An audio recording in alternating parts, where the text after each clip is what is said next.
തദ്ദേശ സ്വയംഭരണ സ്ഥാപനങ്ങളുടെ തെരഞ്ഞെടുപ്പിനു ശേഷം മതിയായ സമയമെടുത്ത് നടപ്പിലാക്കണം. പക്ഷേ കേന്ദ്ര തെരഞ്ഞെടുപ്പ് കമ്മീഷൻ ഞങ്ങൾ അങ്ങോട്ട് പറയുന്നതൊന്നും കേൾക്കാൻ തയ്യാറല്ല. ഇതിൻ്റെ പ്രായോഗിക ബുദ്ധിമുട്ട് നേരത്തെ താങ്കൾ സൂചിപ്പിച്ചതുപോലെ ചീഫ് ഇലക്ടറൽ ഓഫീസർ ഉൾപ്പെടെ കേന്ദ്ര തെരഞ്ഞെടുപ്പ് കമ്മീഷന്റെ മുന്നിൽ വച്ചിട്ടും ഇത് നിർബന്ധമായും നടപ്പിലാക്കിയേ കഴിയൂ. കാരണം ജനപ്രാതിനിധ്യ നിയമത്തിൻ്റെ നിയമങ്ങൾ ഉപയോഗിച്ചുകൊണ്ട് ബലമായി ഇത് സംസ്ഥാന ജീവനക്കാരുടെ മേൽ അടിച്ചേൽപ്പിക്കുകയായിരുന്നു. അപ്പോൾ ഇതിനു മുൻപ് രണ്ട് കാര്യങ്ങൾ ചെയ്തു വരും. ഓഗസ്റ്റ് മാസത്തോടുകൂടി ഈ അംഗനവാടി ടീച്ചർമാർ ഇതിൻ്റെ BLOമാരായിട്ടുണ്ടായിരുന്നു, അവരെ ഒഴിവാക്കണമെന്ന് ആവശ്യപ്പെട്ടു.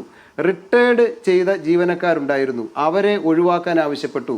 ലാസ്റ്റ് ഗ്രേഡ് ജീവനക്കാരുണ്ടായിരുന്നു, അവരെ ഒഴിവാക്കി സംസ്ഥാന സർക്കാർ സർവീസിനകത്തുള്ള ക്ലാസ് 3 ജീവനക്കാരെ മാത്രം നിയോഗിച്ചുകൊണ്ട് 26,000-ഓളം ഉദ്യോഗസ്ഥരെ ഇതിലേക്ക് വേണ്ടി നിയോഗിക്കണം എന്ന് ചീഫ് ഇലക്ടറൽ ഓഫീസറോട് ആവശ്യപ്പെടുകയും അതിനനുസരിച്ച് കളക്ടർമാർ കുറേയേറെ BLOമാരെ, നല്ല പരിചയമുള്ള BLOമാരെ ഒഴിവാക്കുകയും ചെയ്തു. സ്വാഭാവികമായും ഓഗസ്റ്റ് മാസത്തിൽ പുതിയതായി കുറേയേറെ BLOമാരായി പുതിയ കുറേ ജീവനക്കാർ വന്നു. അവർ വാർഡ് പരിചയമുള്ളവരല്ല, ഈ ജോലി ചെയ്ത് പരിചയമുള്ളവരല്ല. അവർക്ക് അങ്കണവാടി ജീവനക്കാരൊക്കെ ഉണ്ടല്ലോ സജീവ്, അങ്കണവാടി ജീവനക്കാരൊക്കെ ഉണ്ട്.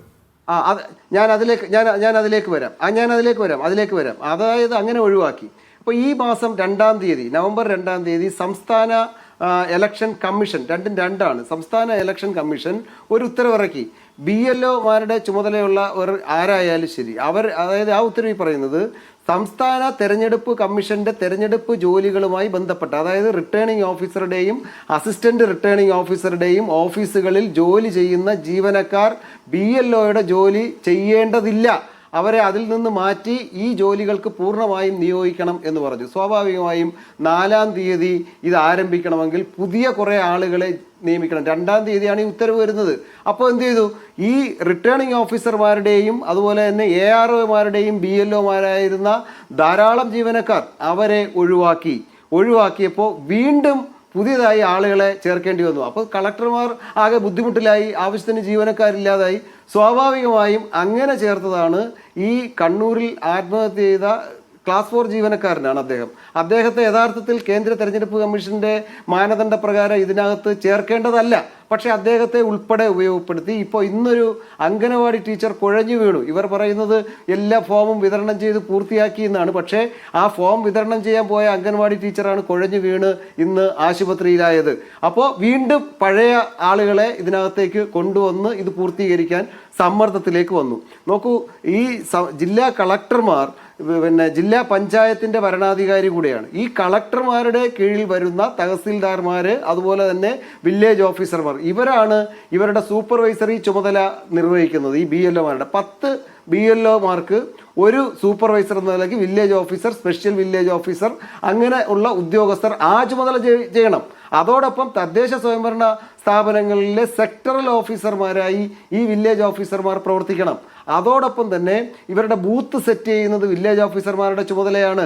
അപ്പോൾ വില്ലേജ് ഓഫീസർ, അതോടൊപ്പം ജില്ലാ പഞ്ചായത്തിൻ്റെ റിട്ടേണിംഗ് ഓഫീസർ എന്ന നിലയ്ക്ക് ജില്ലാ കളക്ടർ നിർദ്ദേശിക്കുന്ന ചുമതലകൾ നിർവഹിക്കണം. അപ്പോൾ ഇത് ഭാരിച്ച ജോലി ഭാരമാണ് റവന്യൂ ഡിപ്പാർട്ട്മെന്റിലെ ജീവനക്കാരുടെ മേൽ വന്നു വീണത്. അതോടൊപ്പമാണ് തദ്ദേശ സ്വയംഭരണ സ്ഥാപനങ്ങളിൽ നിൽക്കുന്ന സ്ഥാനാർത്ഥികൾക്ക് ജാതി സർട്ടിഫിക്കറ്റ് വേണമെങ്കിൽ, അവർക്ക് നോൺ ലയബിലിറ്റി സർട്ടിഫിക്കറ്റ് വേണമെങ്കിൽ അത് ഇഷ്യൂ ചെയ്യേണ്ടത് തഹസിൽദാരാണ്. അത് വില്ലേജ് ഓഫീസർ റെക്കമെൻഡ് ചെയ്താണ് പോകേണ്ടത്. അത് പരിശോധിച്ച് ചെയ്യേണ്ടതും ഇവരാണ്.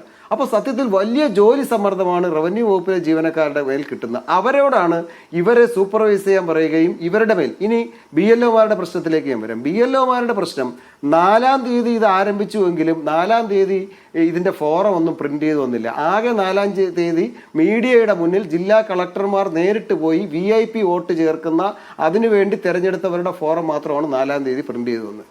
300 എണ്ണം 5-ാം തീയതി കൊടുത്തു. 300 ഫോറം. ഈ ഫോറം ഒരു വീട്ടിലേതല്ല. ഇവിടെ ഏതോ പ്രതിനിധി ചൂണ്ടിക്കാണിച്ചതുപോലെ എൻ്റെ വീട്ടിലേക്ക് ഒരു ഫോറം 5-ാം തീയതി BLO കൊണ്ടുവരുമ്പോൾ ഞാൻ BLOയെ വിളിച്ചു. എൻ്റെ വീട്ടിൽ ഒരു വോട്ടല്ല, ഞങ്ങൾക്ക് 4 വോട്ടുണ്ട്. അപ്പോൾ അദ്ദേഹം പറഞ്ഞു ബാക്കി ഫോറം കിട്ടിയിട്ടില്ല. ഞാൻ അദ്ദേഹത്തോട് ചോദിച്ചു, നിങ്ങൾ എന്തിനാ ഒരുമിച്ച് വന്നാൽ പോരെ? ഇല്ല സാർ, ഇന്ന് 300 എണ്ണവും നൽകിയിട്ട് ഞങ്ങൾക്ക് മെസ്സേജ് ചെയ്യണം എന്നാണ്. ഇത് അപ്ലോഡ് ചെയ്യണം, ഇതിൻ്റെ ഡാറ്റ ഇയാളുടെ മൊബൈൽ ഫോണിൽ അപ്ലോഡ് ചെയ്യണം. എത്ര അപ്രായോഗികമായ കാര്യമാണ്. അപ്പോൾ ഒരു ബൂത്തിൽ തന്നെ ഒരു BLO ഫോറം വിതരണം ചെയ്യുന്നതിന് 3 തവണ വരെ വീട് കയറിയ BLOമാരുണ്ട്. ഇനി ഒരു വീട്ടിൽ പോയി ഈ ഫോറം വിതരണം ചെയ്യണമെങ്കിൽ എത്ര സമയമെടുക്കും? ഒരാൾക്ക് 10 മിനിറ്റെങ്കിലും എടുക്കും. 2002 വോട്ടർ പട്ടിക പോലും തപ്പിയെടുത്ത് ഇവർക്ക് വിവരം പറഞ്ഞു കൊടുത്തിട്ട് വേണം ഇദ്ദേഹം പോകാൻ. ഇദ്ദേഹം കൊണ്ടുപോകേണ്ടത് 2 ഫോറം വീട്ടിൽ കൊടുക്കാൻ, ഒരു ഡിക്ലറേഷൻ ഒപ്പിട്ട് വാങ്ങാൻ എന്ന് പറഞ്ഞാൽ 900 ഫോറം ഒരു വാഹനവും കൊടുത്തിട്ടില്ല.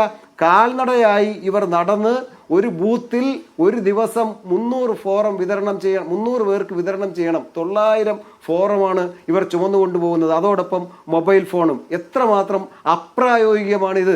ഒരു വീട്ടിൽ ഒരു വോട്ടർക്ക് 10 മിനിറ്റ് എടുക്കൂ. 10 മിനിറ്റ് എടുത്താൽ 8 മണിക്കൂർ കൊണ്ട് പൂർത്തിയാക്കാൻ കഴിയുന്നത് 48, 50, 60 എന്ന് തീരുമാനിച്ചോളൂ. 60 വോട്ടർമാരെ പരമാവധി ഇത് കൊടുക്കാൻ കഴിയും. അപരിചിത ഈ വാർഡ് പരിചയമില്ലെങ്കിൽ മറ്റൊരു പ്രശ്നം ഇതുണ്ട്. അപ്പോൾ ഈ സമയം ഇതിനകത്തൊരു വലിയ പ്രശ്നമായിരുന്നു. 1. 2, ഇവരെ സൂപ്പർവൈസ് ചെയ്യുന്ന റവന്യൂ വിഭാഗത്തിന് ഇവരെ സഹായിക്കാൻ കഴിയില്ല. കാരണം ഈ സമയത്ത് തദ്ദേശ സ്വയംഭരണ സ്ഥാപനങ്ങളുടെ തെരഞ്ഞെടുപ്പുമായി ബന്ധപ്പെട്ട വലിയ ചുമതല അവർ നിർവഹിച്ചു കൊണ്ടിരിക്കുകയാണ്. സ്വാഭാവികമായും ഇവരുടെ കൂടെ വില്ലേജുകളിലെ സ്റ്റാഫിനെ അയക്കാൻ കഴിയില്ല. അപ്പോൾ ഒരു BLO ഒറ്റയ്ക്ക് പോയി ഇത് ചെയ്യാൻ കഴിയില്ല, പ്രായോഗികമല്ല. അപ്പോൾ യഥാർത്ഥത്തിൽ ഒരു BLOയ്ക്ക് ഒരു അസിസ്റ്റന്റിനെ നിയമിക്കേണ്ടതാണ്. കേന്ദ്ര തെരഞ്ഞെടുപ്പ് കമ്മീഷൻ അത് നിയമിച്ചിട്ടില്ല. BLOമാരും സ്വയമേവ ഞാൻ BLO ആയിക്കൊള്ളാം എന്ന് പറഞ്ഞ് പോയി നിയമിച്ചതല്ല, അവരുടെ മേൽ അടിച്ചേൽപ്പിക്കപ്പെട്ടതാണ് ഈ ജോലി.